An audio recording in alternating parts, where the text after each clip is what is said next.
time to be alive and to be able to witness the incredible turnaround of Chester 35, one that has been unparalleled by any other company in our industry. Our company initially envisioned becoming the top sensor company, finishing with the highest market share in both high and low tech segments. This can be done by implementing a broad differentiation strategy, competing on the basis of price in low tech and positioning in high tech. This is made possible by constant research and development upgrades. We originally planned to measure performance through market share, brand awareness and accessibility, positive cash flow, and positive net income.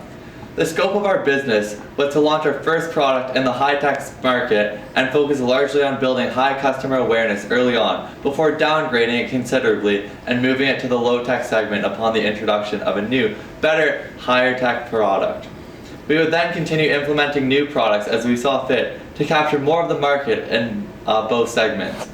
We recognize that the perceptual map is constantly shifting and that we would need to adapt to these changes in order to defend our strategic position.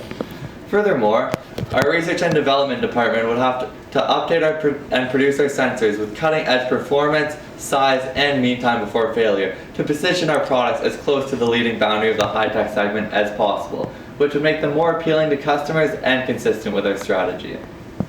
Regarding low-tech, we plan to position our sensors close to the trailing boundary of the segment to allow for cheaper material costs, which would enable us to undercut the prices of our competitors.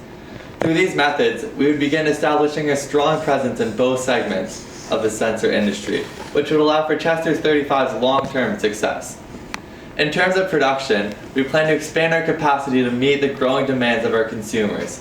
We will invest in automation for our low-tech products to further reduce those production costs. With respect to marketing, we plan to invest heavily early on to raise brand awareness and accessibility, as this would boost our customer buying criteria, thus increasing sales and profit. We believe that the heavy focus on marketing will accentuate our well-thought-out product placement. These operations will all be financed through long-term debt, because we believe that we will have the funds in the future to retire this debt early on. Chester 35 started year one off strong, with the highest profit, cumulative profit, return on assets, and return on equity. Mistakes in the following years led to our downfall, and our mission therein was, and still is, to turn our situation around. As a result of Chester 35's mistakes in setting the revision date for cake, we have made the executive decision to no longer take on the strategy of being a broad differentiator, as we no longer had a viable low-tech product. Following this, we attempted to become a high-tech niche differentiator, but due to an oversaturation in the industry of similar strategy, we pulled out. Instead, taking into account time constraints and our poorly planned revision date, Chester 35 has decided upon a revised strategy and scope of changing to a cost leader with product lifestyle focus. Our aim beyond these 8 years, implemented over the past 6, is to stand out from other corporations by keeping R&D, production, and material costs low, using price as our competitive advantage and offering superior value to customers. Our proficient adaptation of R&D will allow us to become successful for many years to come as we continually develop new products in high-tech, allowing them to mature into low-tech.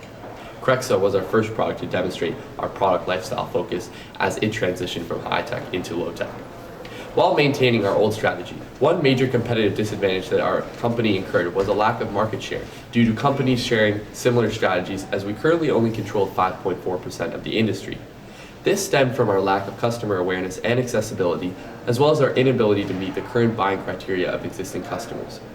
In order to turn around and start earning profits, we made the change in our strategy to cost leader to better meet customers' buying criteria of wanting more value from their high-tech products by undercutting every other high-tech price between 1 cent and several dollars. Furthermore, we strategically revised R&D so that our performance, size, and mean time before failure were better positioned both within the high-tech market and maturing to low-tech market. In order to promote our new strategy and products, we increased our marketing budget for both promotion and sales closer to $3 million for each product in order to achieve higher awareness and accessibility closer to the 100% we achieved in the second year.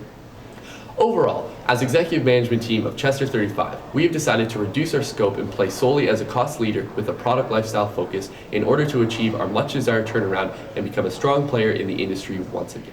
In the last year in the simulation, we ended off our performance with a 157% increase in stock price compared to 2 years ago. Along with this improvement, we almost doubled in overall market share in the last year, improving from 3.69% to 7.9%. In particular, the high-tech market share improved the most to an overwhelming 13%. The recovery of our position in the stock market resulted from a retirement of a significant portion of our long-term debt and the payment of generous dividends over the past 2 years. By paying off this debt, our firm also improved the leverage ratio and moved our credit rating from a triple-D to a C. As a result of these changes, the potential value of our company was enhanced in the eyes of the stakeholders. In terms of our financial statistics, in the final year, we had a 2.23% in return on sales, a huge increase from our negative 3.4% in the previous year.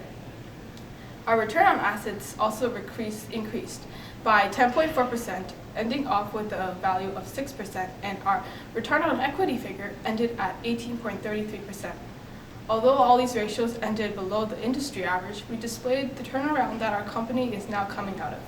We ended the simulation earning a positive profit for the first time since 2017, earning $1,218,972.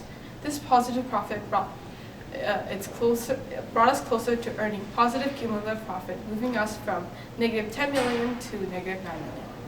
There are 3 major recommendations that we, Chester 35, feel that would be highly beneficial for you, the incoming management team, to implement in order to make the most of our company's turnaround.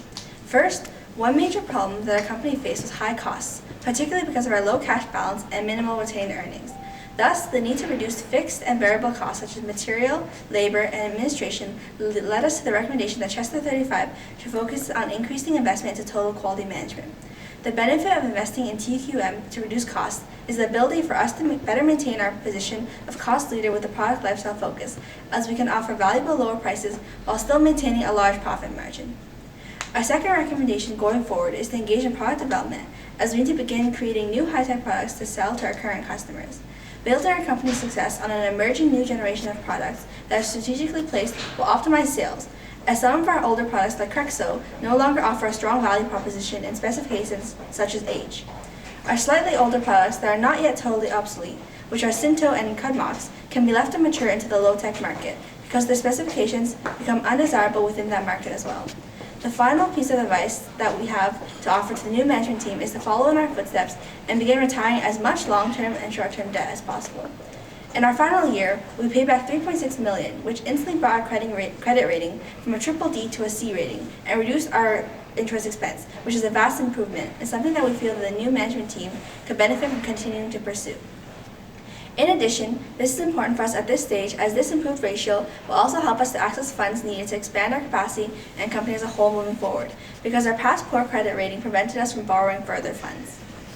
The first lesson that we learned from operating this company was that it was inefficient to have managers that had a specific functional role as the sole contributor to one aspect, the operations management.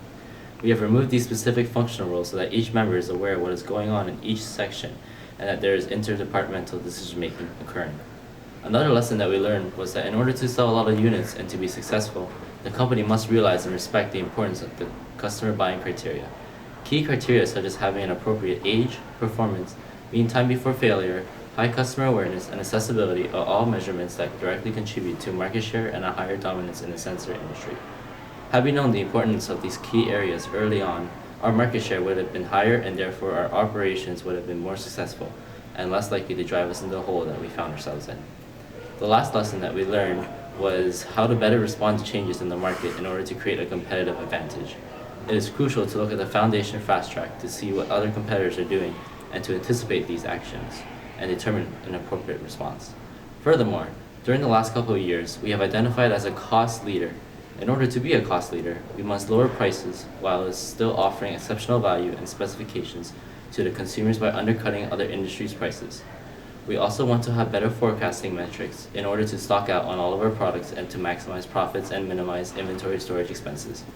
Finally, the company must allocate resources more wisely because we lack knowledge on smarter ways to allocate cash funds in areas such as total quality management and automation early in the game, in order to maximize the amount of fixed and variable costs in the products that will mature into low tech. Similarly, increasing investment into concurrent engineering will reduce our research and development cycle so that our projects will take less time and reach the market in a more timely manner.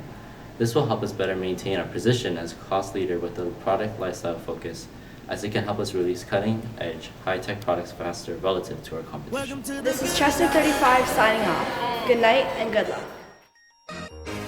Welcome to the good life.